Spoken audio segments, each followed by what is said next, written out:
My manager was a viper in a Chanel suit, ruling a luxury boutique with fear. But one day, her venomous prejudice led to a slap that didn't just end her career, it brought an empire to its knees and changed my life forever. The scent of jasmine and old money is what I remember most about my first week at Aurelius, a high-end boutique where a single handbag cost more than my entire college semester. I was a fish out of water, a scholarship kid trying to earn extra cash, surrounded by women who treated $1,000 price tags like chump change. But the job paid well, and I was desperate. The only real drawback, the fly in the proverbial ointment of luxury, was my manager. Brenda was a woman coiled tight, a rattlesnake in a Chanel suit. She was probably in her late 40s, with a severe blonde bob that looked like it could cut glass and a face permanently pinched in a state of disapproval. She didn't walk, she stalked the polished marble floors, her heels clicking like tiny, angry hammers. Her management style was a masterclass in psychological warfare. She'd praise you one minute and then, in front of a wealthy customer, humiliate you for folding a cashmere sweater with a crease that was a millimeter off center. We were all terrified of her. She had a particular disdain for anyone she deemed not our kind of clientele, a vaguely defined category that seemed to include anyone who didn't look like they'd just stepped off a yacht. That Tuesday started like any other. The morning was slow, and Brenda was in a particularly foul mood, having reamed me out for leaving a single fingerprint on the glass display case. Around noon, the little bell above the door chimed, and a woman stepped inside. She was the epitome of elegance. She was black, tall, and wore a camel-colored coat with a simple, breathtaking cut. Her leather handbag was understated but screamed quality, and she carried herself with a quiet confidence that made heads turn. She smiled politely at me as she passed, and I smiled back, feeling a brief moment of warmth. Then I saw Brenda's eyes lock onto her. It was like watching a predator spot its prey. Her lips thinned into a razor-sharp line. The woman, who I later learned was named Mrs. Davies, began browsing the new collection of silk scarves. She was methodical, her touch gentle on the delicate fabric. Brenda began to shadow her. It was subtle at first, just a slow, deliberate patrol a few feet away. Then she started tidying the rack Mrs. Davies had just looked at, her movements sharp and accusatory, as if Mrs. Davies were leaving a trail of filth in her wake. I felt my stomach clench. I'd seen this routine before. My coworker Sarah caught my eye from across the store, her expression of pity and fear. We knew what was coming. Mrs. Davies seemed oblivious for a while, lost in her shopping. She picked out a beautiful emerald green scarf and brought it to the counter where I was standing. "This is lovely," she said, her voice smooth and warm. "I'll take it." As I started to ring her up, Brenda swooped in, placing her hand flat on the scarf, stopping me. "This is a very exclusive piece," Brenda said, her voice dripping with condescension. She wasn't looking at me. Her eyes were drilled into Mrs. Davies. "It's pure Italian silk, very expensive." Mrs. Davies's pleasant expression didn't falter, but a cool firmness entered her eyes. "I'm aware," she said simply. "I have a few others from this designer at home." This seemed to enrage Brenda. It was as if Mrs. Davies's calm refusal to be intimidated was a personal insult. "And how will you be paying?" Brenda snipped, her tone implying that any card Mrs. Davies produced would surely be declined. "With my American Express," Mrs. Davies replied, her voice still perfectly even.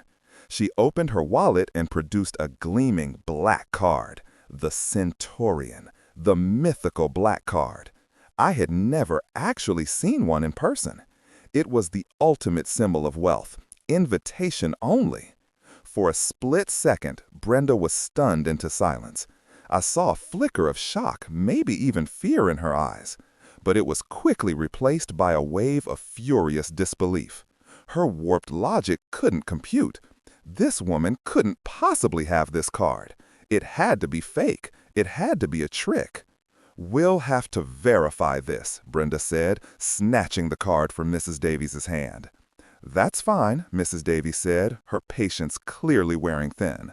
"But I would like you to be quick about it, and I would also like your name. I will be speaking to your corporate office about my experience here today." That was it. The final switch was flipped. Brenda's face, already tight with rage, contorted into a mask of pure ugliness. "You people," she hissed, her voice low and venomous. "You waltz in here thinking you own the place, with your fake cards and your fake confidence. I am sick of it." Mrs. Davies recoiled as if she'd been physically struck. "What did you just say to me?" she asked, her voice dangerously quiet. "You heard me," Brenda screeched, her carefully constructed facade shattering completely. "I want you out of my store, now. Get out." Mrs. Davies stood her ground. She was taller than Brenda, and she drew herself to her full height, her expression no longer calm, but blazing with cold, righteous anger. "I am not going anywhere until I have my property back and you have called security, because you, madam, are harassing a customer." And then it happened. Faster than I could process, Brenda raised her hand. The sound it made was sharp, ugly, a loud, wet crack that echoed through the cavernous, silent boutique. She had slapped Mrs. Davies across the face. A bright red handprint immediately began to bloom on the woman's cheek. For a heartbeat, the entire world seemed to stop. Mrs. Davies stood in stunned silence, her hand rising slowly to touch her face. Brenda had a triumphant, psychotic smirk on her face. She looked at me and Sarah, who was frozen in horror. "See," Brenda said, her voice filled with a giddy, unhinged power. "That's how you take out the trash." Just as the words left her mouth, a man who had been quietly browsing the men's section near the back of the store stepped forward.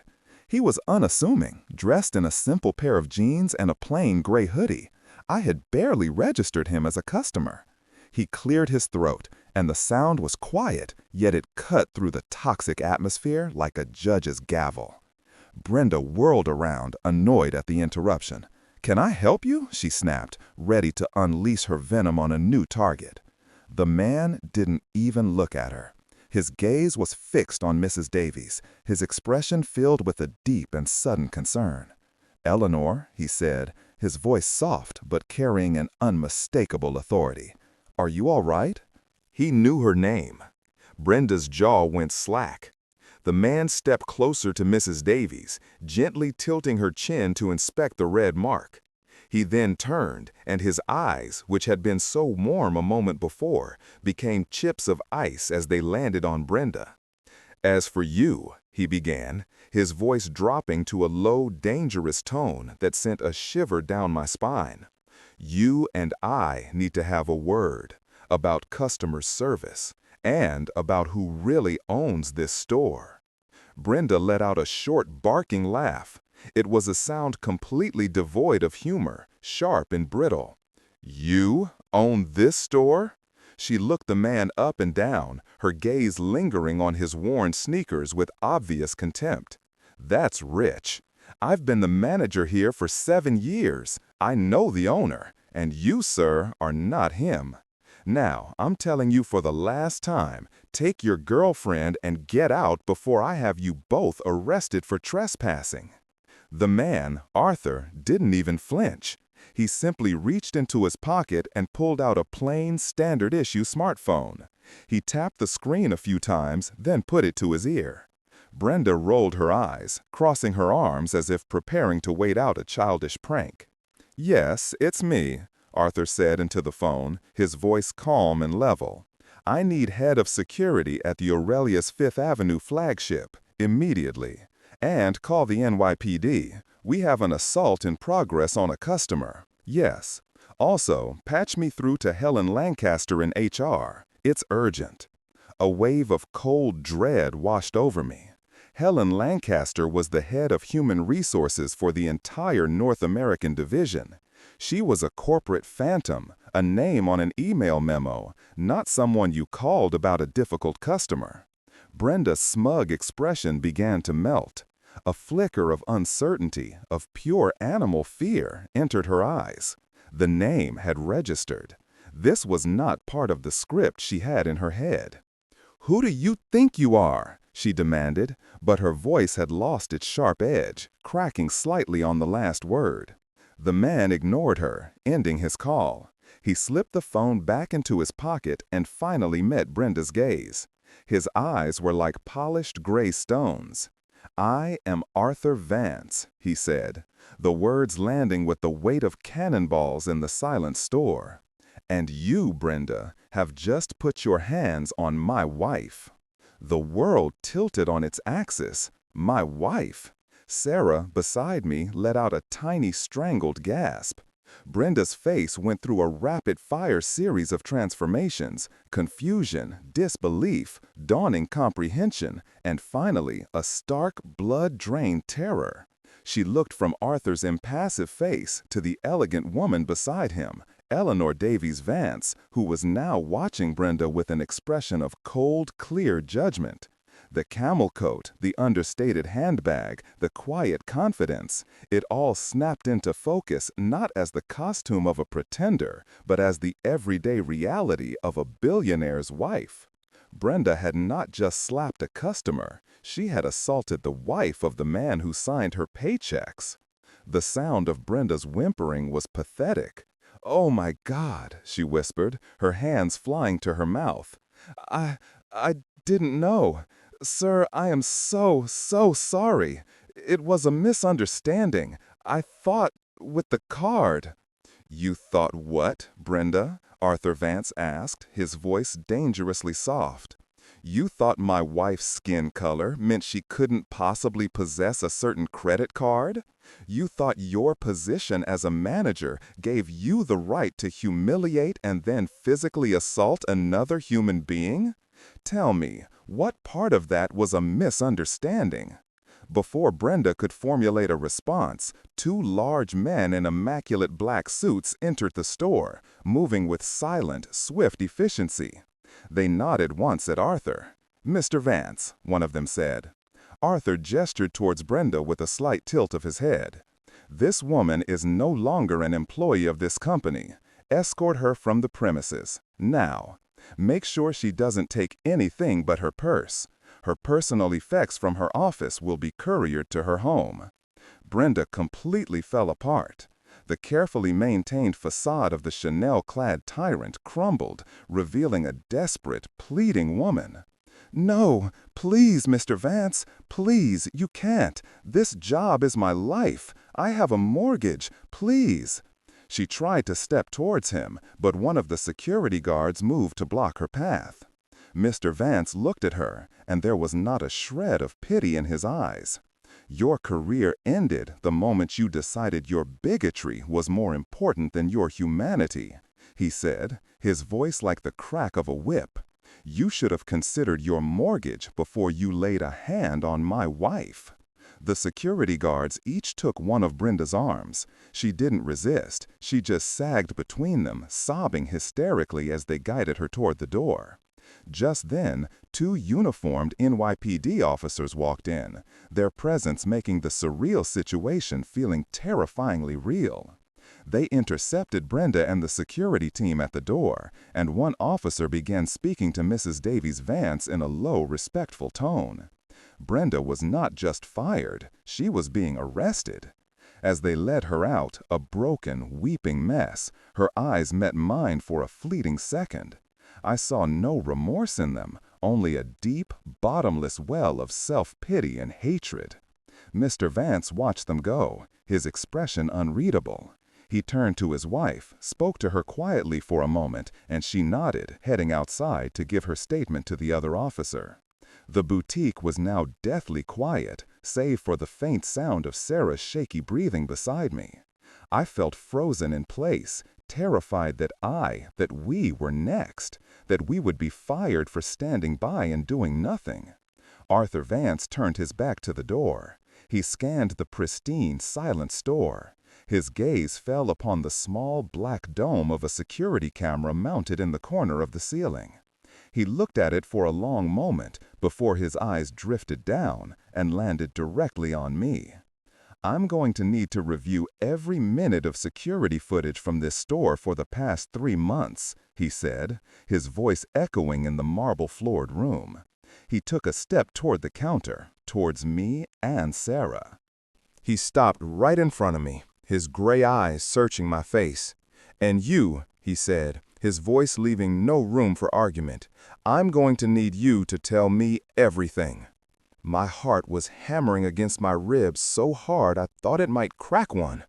"Tell you everything?" I stammered, my voice barely a whisper.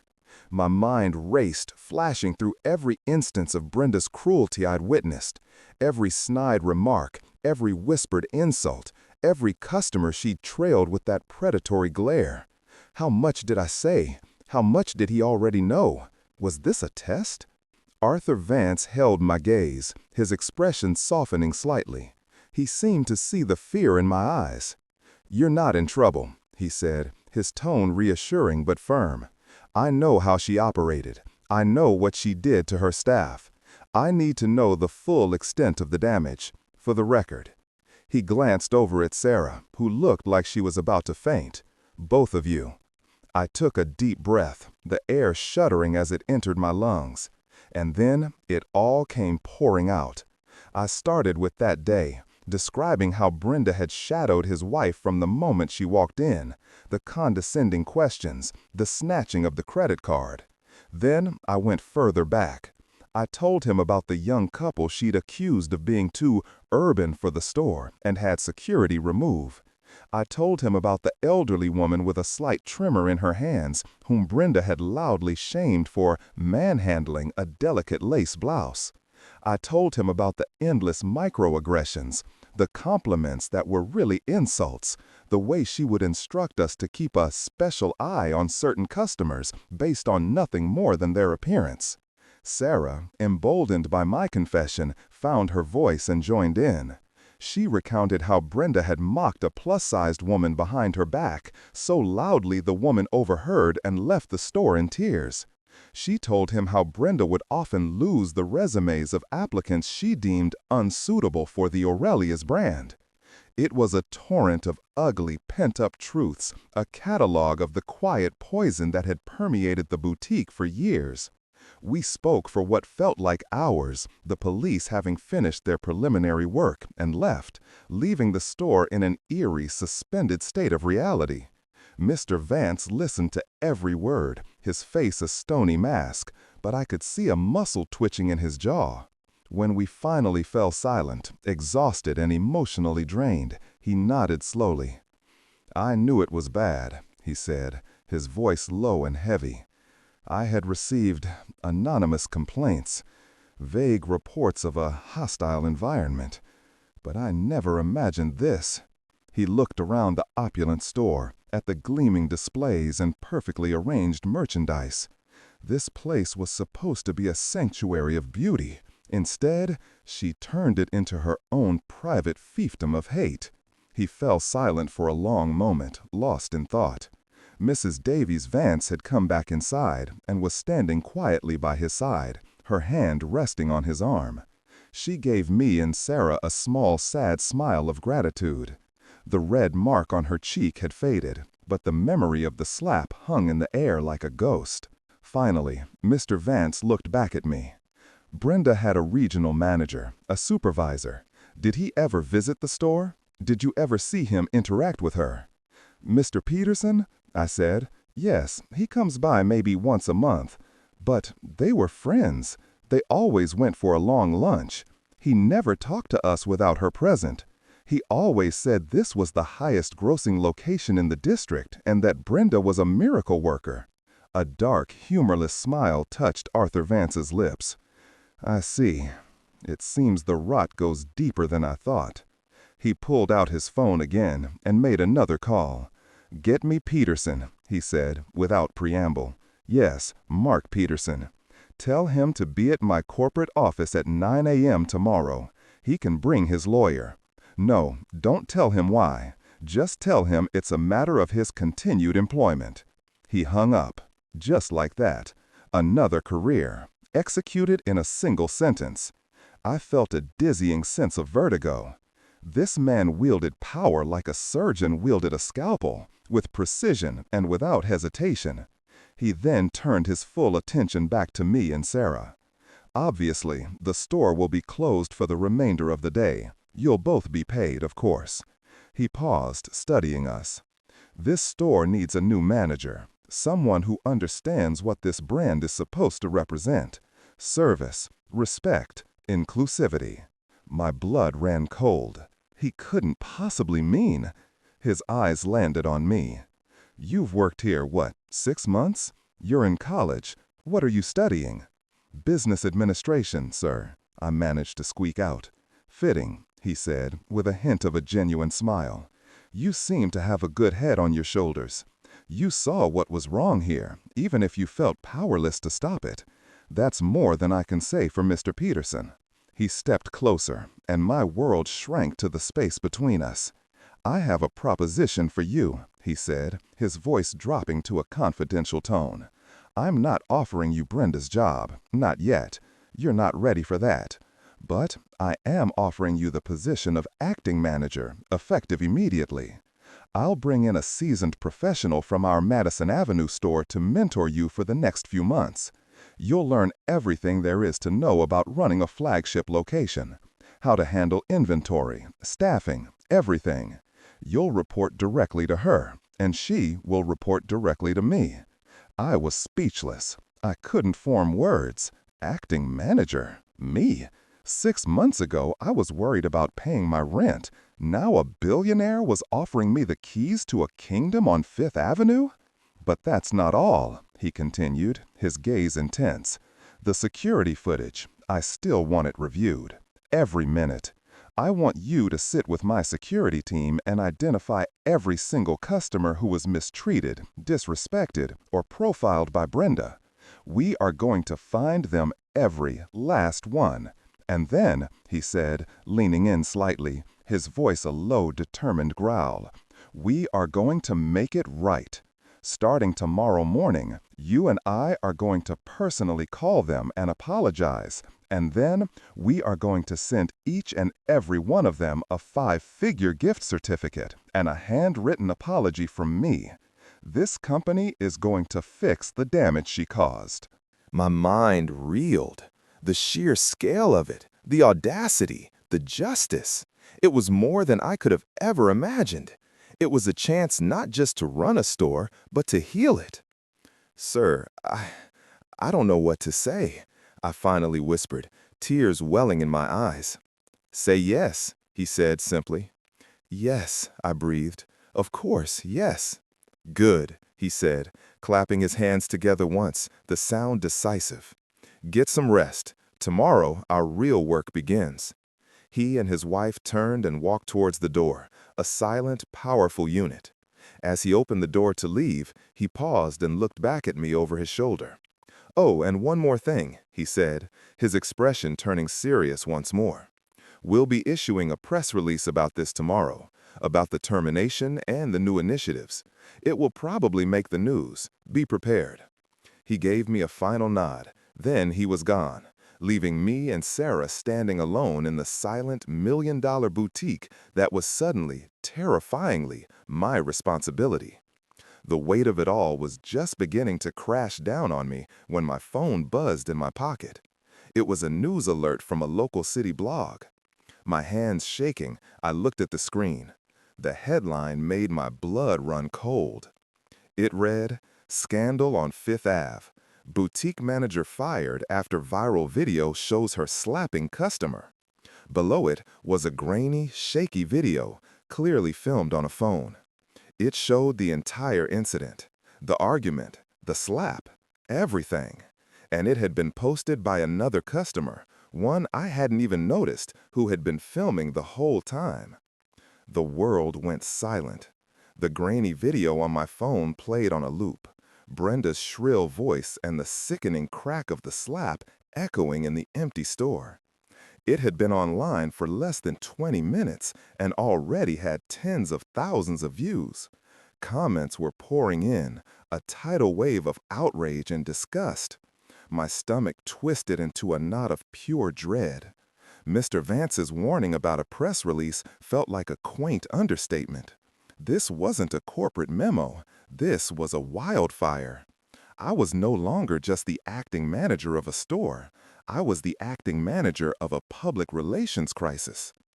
The next morning, I arrived at the store to find a small cluster of news vans parked across the street. My hands were shaking so hard I could barely get the key in the lock. Sarah was already inside, pale and wide-eyed. "They've been here since dawn," she whispered. The phone was ringing off the hook. We were instructed by Mr. Vance's office not to answer it. A few minutes later, a woman who introduced herself as Charlotte, the seasoned manager from the Madison Avenue store, arrived. She was the polar opposite of Brenda, calm, impeccably dressed, with a warm but no-nonsense demeanor. She took one look at the media circus outside and sighed. "Well," she said, "looks like we're starting on hard mode. Let's get to work." The day was a blur. Under Charlotte's expert guidance, we began the monumental task Mr. Vance had set for us. While a corporate PR team handled the media firestorm, our mission was internal. We were in a secure back office, poring over months of security footage. It was soul-crushing work. We watched Brenda, in crystal clear high definition, sneer at customers, dismiss them, and follow them with suspicion. We saw the subtle and not so subtle acts of prejudice play out day after day. With every incident we logged, a knot of anger and shame tightened in my chest. How had this been allowed to go on for so long? Late in the afternoon, Mr. Vance arrived. He looked tired but resolute. He didn't waste time on pleasantries. "Have you found them?" he asked. I handed him the list. It had 34 names on it, painstakingly cross-referenced with credit card receipts and customer loyalty accounts. 34 people who had been made to feel unwelcome, judged, and humiliated in a place that should have been a luxury experience. For the next 3 hours, I sat beside a billionaire and listened as he personally called every single person on that list. He was masterful. He didn't make excuses or offer corporate platitudes. He was direct, humble, and deeply genuinely apologetic. He'd start with, "My name is Arthur Vance. I am the owner of Aurelius. I am calling you today because my company failed you." He would listen patiently, sometimes for 10 minutes straight, as a customer vent their hurt and frustration. He absorbed their anger, validated their feelings, and then, only then, did he tell them what he was doing to make it right. The gift certificate, the changes in management, the company-wide retraining. The last call was to a young woman Brenda had accused of trying to shoplift a perfume she was simply smelling. The woman cried on the phone, telling Mr. Vance how she had saved up for months to buy that perfume for her mother's birthday and had left the store feeling so ashamed she couldn't bring herself into another luxury shop again. Mr. Vance listened, his eyes closed. "What you experienced was unacceptable, and it will never happen at my company again," he told her, his voice thick with emotion. "I would be honored if you would allow me to send your mother that perfume, along with a few other things, with my deepest apologies." When he hung up, the office was silent. He looked at me, his eyes holding a profound sadness. "This is what happens when you let the poison fester," he said quietly. "It doesn't just hurt the business, it corrodes people's lives." In the weeks that followed, a transformation took place. Charlotte was a brilliant mentor, teaching me the intricacies of the business with patience and grace. The store reopened with a new energy. The old atmosphere of fear and judgment was replaced by one of genuine warmth and respect. We hired new staff, focusing on empathy and kindness as much as retail experience. The story, which could have destroyed the brand, ended up redefining it. Customers came in not just to shop, but to thank us. The woman who had been shamed for being plus-sized came back and, with Sarah's help, found a dress that made her look and feel like a queen. The young woman from the final phone call came in with her mother, and I had the privilege of helping them myself. About 4 months later, Mr. Vance called me into his corporate office. I walked in, my heart pounding, assuming it was a routine check-in. He and Mrs. Davies Vance were both there. Arthur Vance began. "Eleanor and I wanted to thank you. You were put in an impossible situation, and you handled it with integrity and courage. You didn't just help us fix a problem, you helped us rediscover the soul of this company." He slid a folder across the polished mahogany desk. "Charlotte believes you're ready. I agree." I opened it. It was a formal job offer. Store manager, Fifth Avenue flagship. The salary was more money than I had ever dreamed of making in a year. My eyes filled with tears. "But more importantly," Eleanor said, speaking for the first time, her voice as warm and elegant as I remembered, "we're establishing a new charitable foundation funded by the company to support young women from underprivileged backgrounds pursuing careers in business. We want you on the board of directors." I looked from the job offer to their expectant, smiling faces. It was all too much. The girl who took a job to pay for tuition was now a manager on Fifth Avenue and a board member of a foundation. It felt like a fairy tale. As I left his office that day, clutching the folder that represented my entire future, I thought about Brenda. I'd heard she was facing serious legal trouble and was unemployable in the industry. Her single act of hate, born from a place of bitterness and prejudice, had destroyed her. But it hadn't ended there. From the ashes of her toxicity, something new and beautiful had been given the chance to grow. It had given 34 people a sense of justice, a company a chance at redemption, and a quiet, scholarship kid like me a future I never could have imagined. I walked out onto the bustling streets of New York, no longer a fish out of water, but right where I belonged.